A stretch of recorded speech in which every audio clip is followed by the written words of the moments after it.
स्वतःला ते हुकुमशाह समजायचे आणि त्या पद्धतीनं काम करायचे. पेनटाकळी धरणामध्ये पाण्यात उडी मारून आंदोलन केलं तरी मुख्यमंत्र्याचा फोन नाही, साधी चौकशी नाही, त्या काळाचे कोण्या अधिकाऱ्याला फोन नाही, कुठल्याच प्रकारची दखल त्यांनी घेतली नाही. मग इतर काँग्रेस राष्ट्रवादी झाले ना आपलंच राहिलं. मागच्या सरकारच्या काळात आणि अगोदरच्याही काँग्रेस राष्ट्रवादीच्या काळात इकडे विदर्भावरती अन्याय केला जायचा.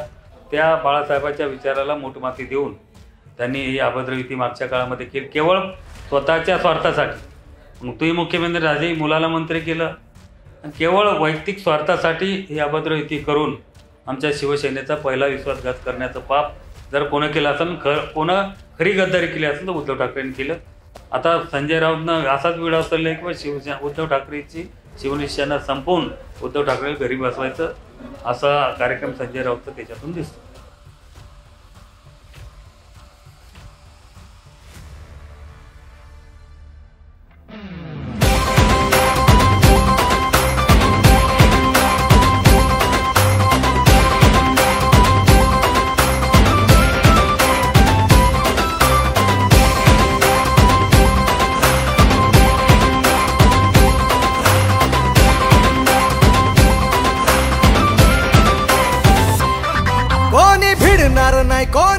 गेल्या 3 टर्म मी मेकर विधानसभा मतदारसंघाचं शिवसेनेचा आमदार म्हणून नेतृत्व करतोय आणि त्यासोबत गेल्या 2.5 वर्षापासून राज्याच्या पंचायत राज समितीचा प्रमुख म्हणून मी काम करतोय आणि आता या मेकर विधानसभा मतदारसंघाचा 3री टर्म असून या मतदारसंघामध्ये काम करण्याचं काम करतोय.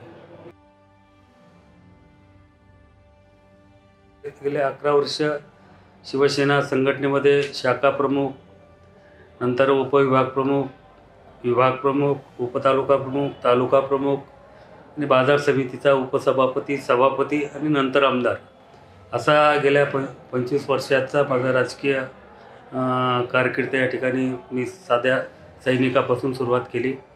25-30 वर्षापासून शिवसेनेचा वंदनीय शिवसेना प्रमुखाच्या विचाराला भारावून मी शिवसेनेमध्ये काम करत गेलो आणि शाखा प्रमुख ते आमदार अशी माझी कारकीर्द या ठिकाणी राजकीय कारकीर्द आहे.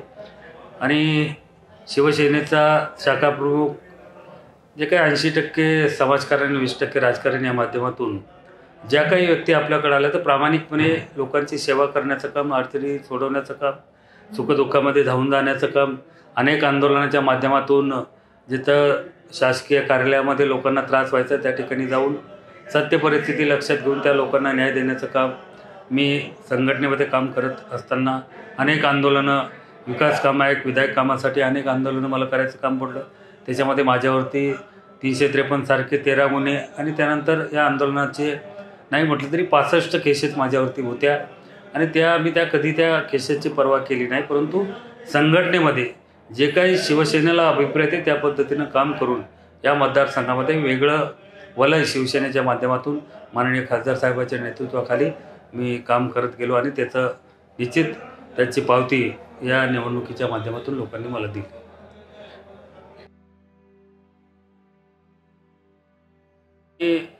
पहिला आमदार 2009ला शिवसेनेचा आमदार झाल्यानंतर मी त्यांना भेटण्यासाठी गेलो आणि म्हणजे पहिला आमदार झाल्यानंतर बाळासाहेबांशी जास्त काही जवळीक नव्हतं. माननीय खासदार महोदयांनी मला घेऊन गेले आणि नंतर त्यांना भेटलो, त्यांचा आशीर्वाद घेतला आणि बाळासाहेबांनी जे आपुलकीनं जवळ घेतलं, डोक्यावरनं पाठीवरनं हात फिरून माझं कौतुक केलं आणि भविष्यामध्ये ज्या लोकांच्या भरोश्यावर तो आमदार झाला त्या लोकांचे कुठं मनं दुखणार नाहीत, कुठं त्या लोकांना आपल्याकडनं त्रास होणार नाही. आपले सैनिक, आपले कार्यकर्ते जोपासण्याचं काम, जपण्याचं काम तुझ्या या आमदारकीच्या कारकिर्दीमध्ये कर, एवढा आशीर्वाद त्यांनी दिला. आणि वेळोवेळी ज्या वेळेस आम्ही त्यांना मीटिंगच्या माध्यमातून भेटायचो त्यावेळेस आस्थेनं आमची चौकशी करायची, आम्हाला एक प्रेमानं जवळ बोलून निश्चित आमचं कौतुक बाळासाहेब करायचे. परंतु आताच्या या शिवसेनेमध्ये कधी आम्हाला भेट दिली जात नव्हती, भेटत नव्हते, बोलत नव्हते, फोन केला तर फोनवर आम्हाला टाईम दिला जात नव्हता. त्याच्यामुळं बाळासाहेबांची शिवसेना, त्यांचं काम, त्यांचं कर्तृत्व किंवा त्यांच्यावर त्या बाळासाहेबाकडे आपण एखाद्या वेळेस पाहिलं बी तर त्यांच्या या चेहऱ्यातून किंवा त्यांना बघितल्यानंतर एक प्रकारचं आम्हाला वेगवेगळी प्रेरणा आणि शक्ती त्यांच्या चेहऱ्याच्या माध्यमातून, भेटीच्या माध्यमातून मिळायची. आणि या नंतरच्या शिवसेनेमध्ये निव्वळ आम्हाला एक प्रकारचं तुच्छ समजून एक प्रकारची वेगळी वागणूक, आमदाराला आपल्या शिवसेनेचा एक लोकप्रतिनिधी आपल्याला भेटायला येतो, तर मग त्याला तशा पद्धतीनं बोलून जर आमची चौकशी केली असती किंवा माहिती दिली असती, मग माहिती घेतली असती, तर निश्चित आम्हालाही त्याचं समाधान वाटलं आहे. परंतु आता बऱ्याच वेळेस आम्ही बाळासाहेबाला भेटायचो आणि त्यांना फोन केल्यानंतर, मातोश्रीवर फोन लावल्यानंतर ताबडतोब आम्हाला टाईम दिला जायचा. आताच्या ह्याच्यामध्ये आम्ही बऱ्याच वेळेस आमदार झाल्यानंतर यांना फोन करायचो, मातोश्रीवर फोन लावायचो, त्यांना भेटण्याची वेळ मागायचो, परंतु कुठल्याच प्रकारचं आमची फोनची दखल घेतली जात नव्हती, भेटत नव्हते. आम्ही बरेच सैनिक आमचे आता जसे माननीय शिंदेसाहेबांच्या मुख्यमंत्री झाल्यानंतर आमचे कार्यकर्ते आम्हाला शिंदेसाहेबांकडे भेटायसाठी न्या, जेवढे लोक नेले तर आम्हाला ताबडतोब आज जर गेलो आपण तर दुसऱ्या दिवशी सकाळी शिंदेसाहेबाची भेट होती. परंतु आमचे सैनिक म्हणायचे उद्धव साहेबाला भेटायसाठी आम्हाला टाईम घ्या, आम्हाला न्या. पण त्यांना आम्ही काय सांगायचं, आम्हालाच लाज वाटतं काय आमचीच भेटणं तर तुम्ही तर दूर राहिले. अशी परिस्थिती यांच्या बाबतीमध्ये होती. ती जसं बाळासाहेबाचं काम होतं त्यापेक्षा कितीतरी चांगलं. आता बाळासाहेब मोठे होते, दैवत होते, त्यांना थोडा व्याप त्यांच्या मागं मोठा होता आणि एक मोठं नेतृत्व होतं आणि दैवत होतं. त्याच्यामुळं त्यांची आणि शिंदेसाहेबाची तुलना करायची झाली. आताच्या बाबतीत शिंदेसाहेबाच्या बाबतीत सांगायचं झालं तर असे सामान्य कार्यकर्ताही जाऊन त्यांना भेटू शकतो, काम सांगू शकतो. अशा प्रकारच्या महाराष्ट्राच्या इतिहासामध्ये या अगोदरही कुठला मुख्यमंत्री झाला नाही आणि भविष्यातही असे मुख्यमंत्री होणे नाही, असं मी निश्चित प्रामुख्यानं या ठिकाणी सांगेन. आणि त्यांच्यासोबत जाऊन बसायचं हे आमच्या मनाला काही पटत नव्हतं. परंतु पक्षप्रमुखाचा निर्णय होता, पक्षाचा निर्णय होता, तो आम्ही मान्य केला.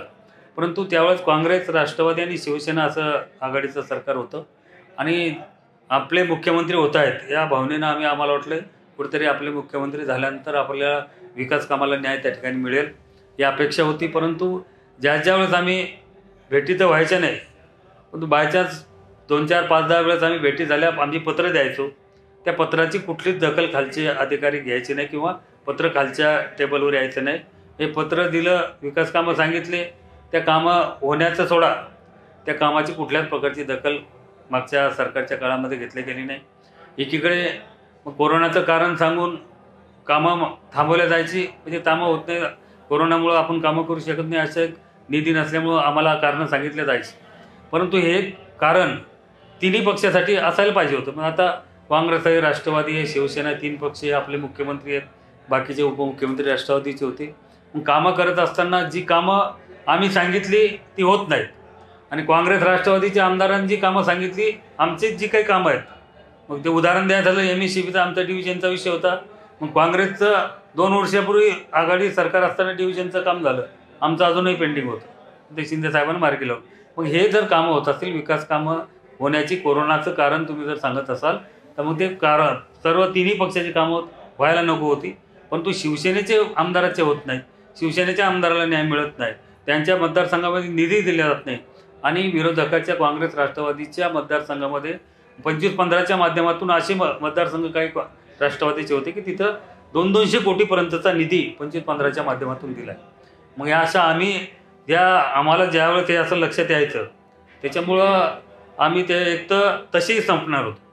जर काँग्रेस, राष्ट्रवादी, शिवसेना युती राहिली असती, लोकांचे विकास कामं जर आम्ही केले नसते आणि ती होणेच नव्हते, त्याच्यामुळं आता तसेही आपण संपणार आहोत.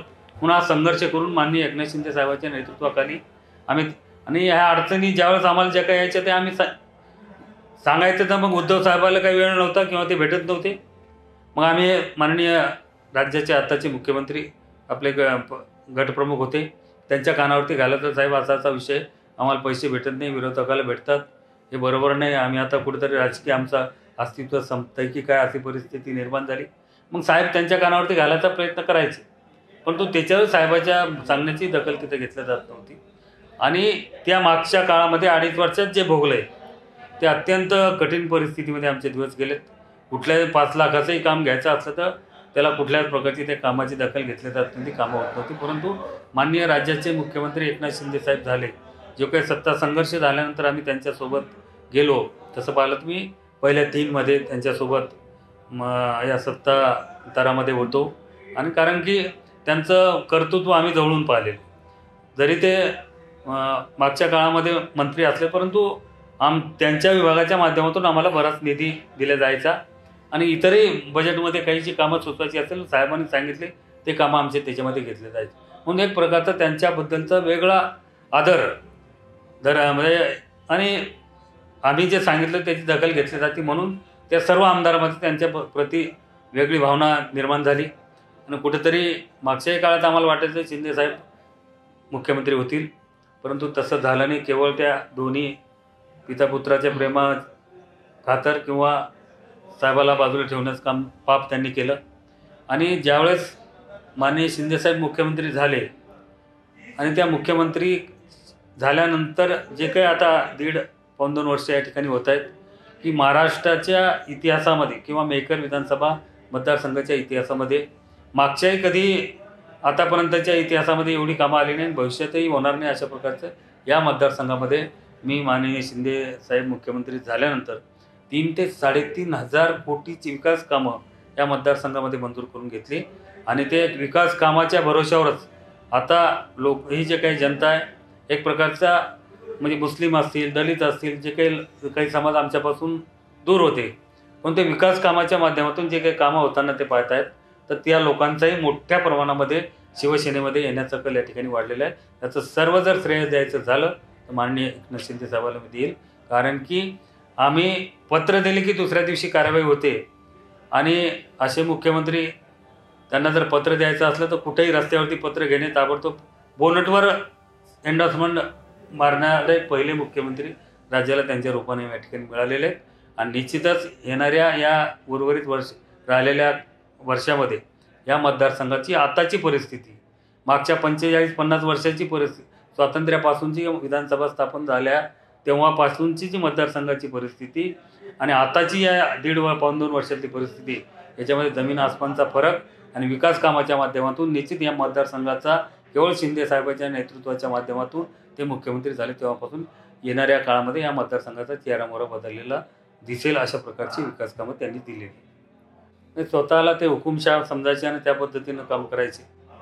कुठं आम्ही भेटायसाठी गेलो किंवा आमची एखाद्या वेळेस पक्षाची जर मीटिंग असली तर पक्षाच्या मीटिंगमध्ये यायचं, बसायचं, भाषण करायचं, जय महाराष्ट्र म्हणून निघून जायचं.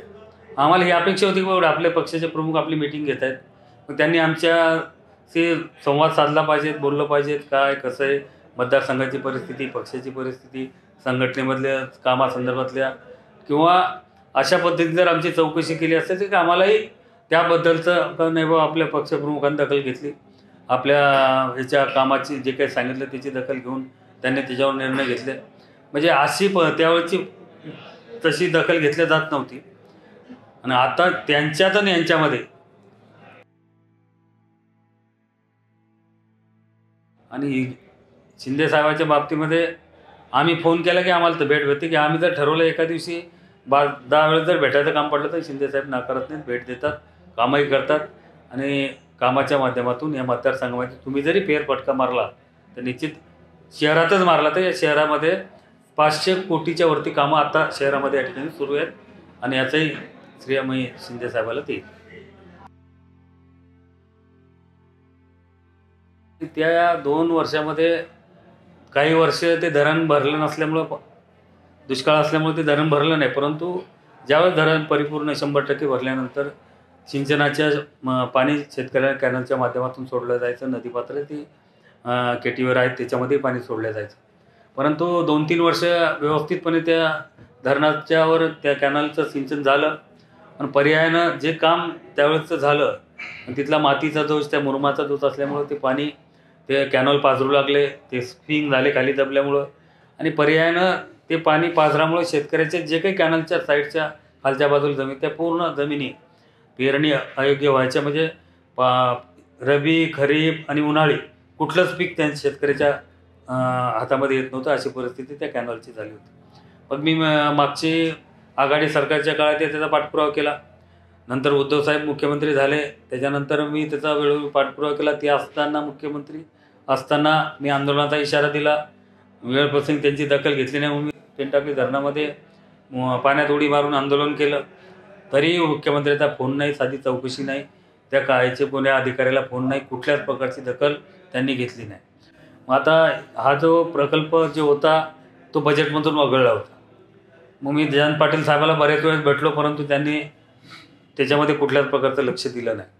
मग नंतर मी देवेंद्र फडणवीस आणि राज्याचे मुख्यमंत्री एकनाथ शिंदे साहेब झाल्यानंतर साहेबाच्या कानावरती हा विषय घातला आणि म्हटलं, साहेब असा असा विषय 0 ते 11 किलोमीटरचा कॅनलचा पाझराचा विषय. मग ते कोणाकडे, मग ते कपूर म्हणून सेक्रेटरी होते, त्यांच्याशी साहेब बोलले, या प्रकल्पाला मान्यता देण्याचं त्यांनी सांगितलं. 4th आणि 5वी सुप्रमाही माननीय शिंदे साहेबांनी दिली. त्यानंतर सुप्रमा दिल्यानंतर ते प्रकल्पाचं काम आस्तरीकरणाचं काम अगोदर त्याच्यामध्ये घेतलं होतं. त्याला 11 कोटीचं काम त्या 4th सुप्रमामध्ये मंजूर झालं. परंतु टेक्निकल लोक आल्यानंतर त्यांनी सांगितलं की आस्तरीकरणानं हे जैसे ते 2 वर्षामध्ये परिस्थिती उद्भवल. तुम्ही जर आमदार महोदय जर त्याचा पाठपुरावा करून मुख्यमंत्र्यांच्या कानावरती घातलं तर आपण याचं ट्रपचं नवीन डिझाईनचं आपण काम करू आणि त्याच्यासाठी पैसे लागतील जास्त. मग ते आपण तसं साहेबाच्या कानावरती, मुख्यमंत्री महोदयाच्या कानावरती घातलं आणि त्याचं एस्टिमेट बनवायचं सांगितलं. तर ते ज्या ठिकाणी 11 कोटी मंजूर झाले होते तिथं आम्हाला 85 कोटीचा मग एस्टिमेट ते झालं. पर्यायानं मग आता जर अगोदर ते काम मंजूर झालेले, मग त्याला 5वी सुप्रमा घ्यावं लागली. ती तात्काळ मुख्यमंत्री महोदयाने दिली आणि टेंडर प्रोसेस करण्यासाठीचं नियामक मंडळाची मागच्या 2.5 वर्षात नियामक मंडळाची एकही बैठक मुख्यमंत्री किंवा जलसंपदा मंत्र्यांनी घेतली नाही. त्याचे अध्यक्ष असतात ते राज्याचे, आणि जे काही आपले जुने पेंडिंग प्रकल्प आहेत त्याला सुप्रमा देणं, त्याचा समावेश करून त्याच्यावरती निधी उपलब्ध करून देणं ही त्या नियामक मंडळाच्या परवानगीच्या माध्यमातून तशी प्रोसेस असते. परंतु यांनी 2.5 वर्षात एकही बैठक घेतली नाही. मग तात्काळ मी साहेबाच्या कानावर घातलं, साहेब ती नियामक मंडळाची बैठक झाल्याशिवाय याला मंजुरात भेटत नाही. मग ती मंजुरात, मग साहेबांनी तसं सेक्रेटरी सांगितलं त्या बैठकीला अधीन राहून याला मंजुरात द्या. मग त्याला तात्काळ त्या बैठकीतल्या अधीन राहून याला मंजुरात देण्यात आली असं सेक्रेटरीचं पत्र तात्काळ मला दिलं आणि त्याला मंजुरात दिली. मागच्या 1 महिन्यापूर्वी त्याची नियामक मंडळाची बैठकही झाली, त्याला मंजुरातही दिला. आता 8 दिवसामध्ये आपण त्या पेनटाकळीचं टेंडर फ्लॅश करतो आहे आणि त्या कामाला लवकरच पुढच्या पावसाळ्या जे काही शेतकऱ्याला पाणी द्यायचं त्याच्या अगोदर ते काम कसं होईल ते पूर्णत्वास पूर्ण करण्याचा प्रयत्न करणार.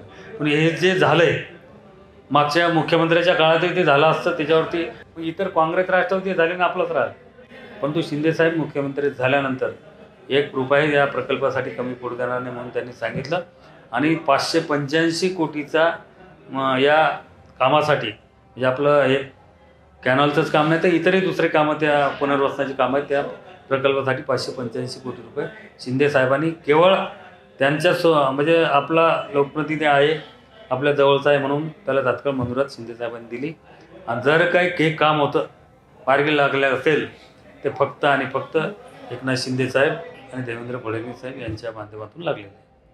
म्हणून मागच्या सरकारच्या काळात आणि अगोदरच्याही काँग्रेस राष्ट्रवादीच्या काळात इकडे विदर्भावरती अन्याय केला जायचा.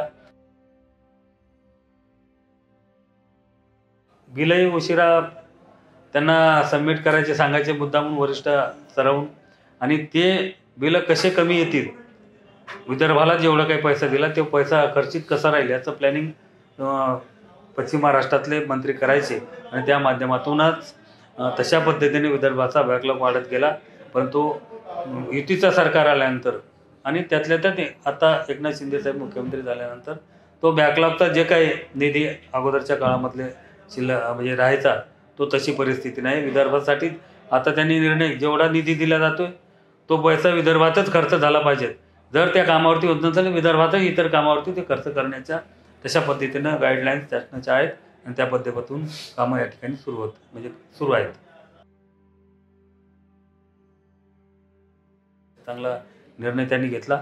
त्याचसोबत जे काही विम्याचे शेतकरी बांधव विमा काढायचे, विम्याचे हप्ते शेतकरी भरायचे, परंतु 1 रुपयामध्ये शेतकऱ्याला विमा देण्याचं काम माननीय शिंदे साहेबांनी केलं. एक महत्त्वाकांक्षी चांगला निर्णय त्यांनी या मुख्यमंत्री झाल्यानंतर यांनी तो शेतकऱ्यासाठी चांगला निर्णय घेतला. त्याचसोबत आता नागपूरच्या अधिवेशनामध्ये परत तो NDRFच्या निकषामध्ये बदल करून आता त्यांनी तो आपण जे 13.5 केले त्या ठिकाणी 27,000 हेक्टरी आणि 3 हेक्टरपर्यंतचा निकष ते वाढवून तिप्पट मदत माननीय मुख्यमंत्री महोदयांनी केली. हा एक चांगला निर्णय त्यांनी शेतकरी बांधवासाठी घेतला. आणि NDRFचे निकष जिथं 65 मिलीमीटर पाऊस पडतो ते अतिवृष्टीमध्ये सर्कल येतं.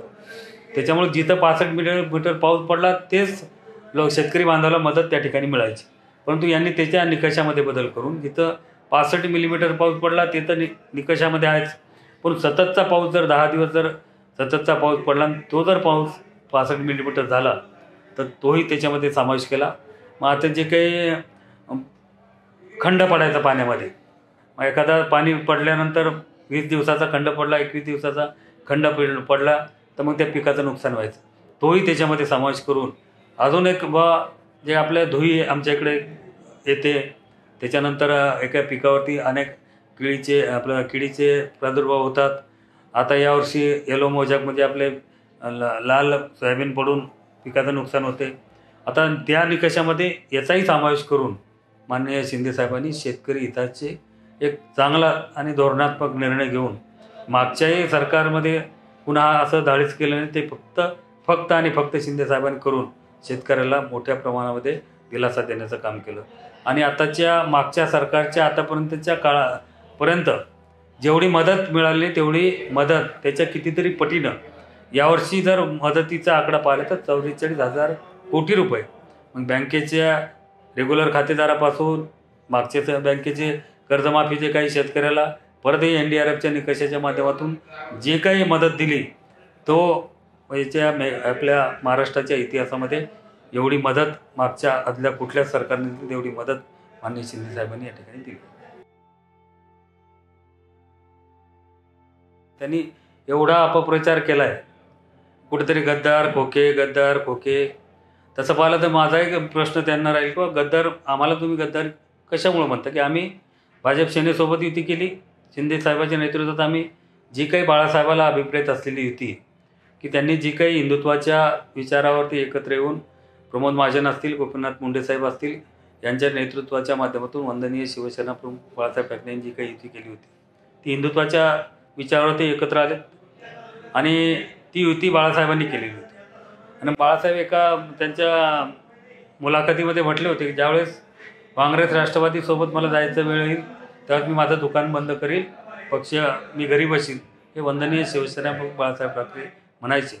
आणि यांनी जी बाळासाहेबाला ज्या पक्षानं आतापर्यंत त्यांच्या हयातीमध्ये त्रास दिला आहे, मानसिक त्रास दिला, राजकीय दिला, सामाजिक दिला आहे, आणि त्याच पक्षाच्या मांडीला मांडी लावून बसायचं जी अभद्र युती करून त्यांनी बाळासाहेबांचे जे काही त्यांच्या मनामध्ये जे काही त्यांचे विचार होते किंवा बाळासाहेबाला जे काही अभिप्रेत होतं त्या बाळासाहेबाच्या विचाराला मोठमाती देऊन त्यांनी ही अभद्र युती मागच्या काळामध्ये केली. केवळ बाळासाहेब एका त्यांच्या मुलाखतीमध्ये म्हटले होते की ज्यावेळेस काँग्रेस राष्ट्रवादीसोबत मला जायचं वेळ येईल त्यावेळेस मी माझं दुकान बंद करील, पक्ष मी घरी बसील, हे वंदनीय शिवसेना प्रमुख बाळासाहेब ठाकरे म्हणायचे.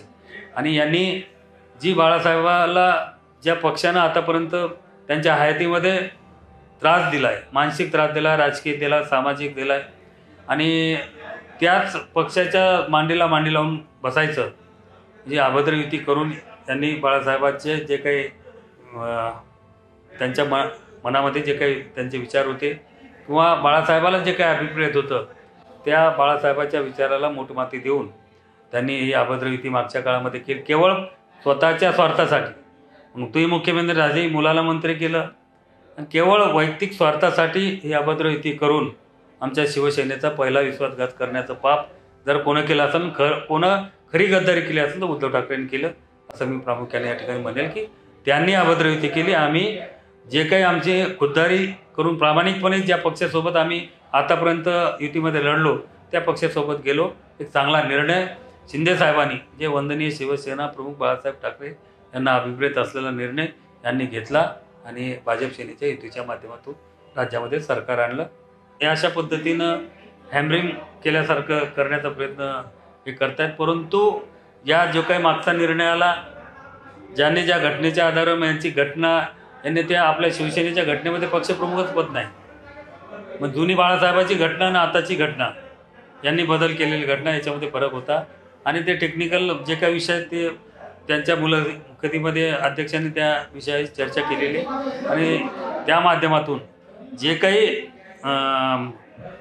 यांनी ज्या चुका केल्या त्या चुका लक्षात आल्यानंतर माननीय अध्यक्ष महोदयांनी त्या घटनेच्या आधारावरती हा निर्णय दिलेला आहे आणि खरी शिवसेना म्हणून माननीय आणि 50 आमदार 40 आमदार 13 खासदार आणि बऱ्याच ठिकाणचे जिल्हाप्रमुख तालुका प्रमुख लोकप्रतिनिधी जिल्हा परिषद पंचायत समिती नगरपालिका महानगरपालिकेचे बरेच लोकप्रतिनिधी आपल्या शिवसेनेमध्ये शिंदेसाहेबांच्या दाखल झालेले खऱ्या शिवसेनेमध्ये आलेले आहेत.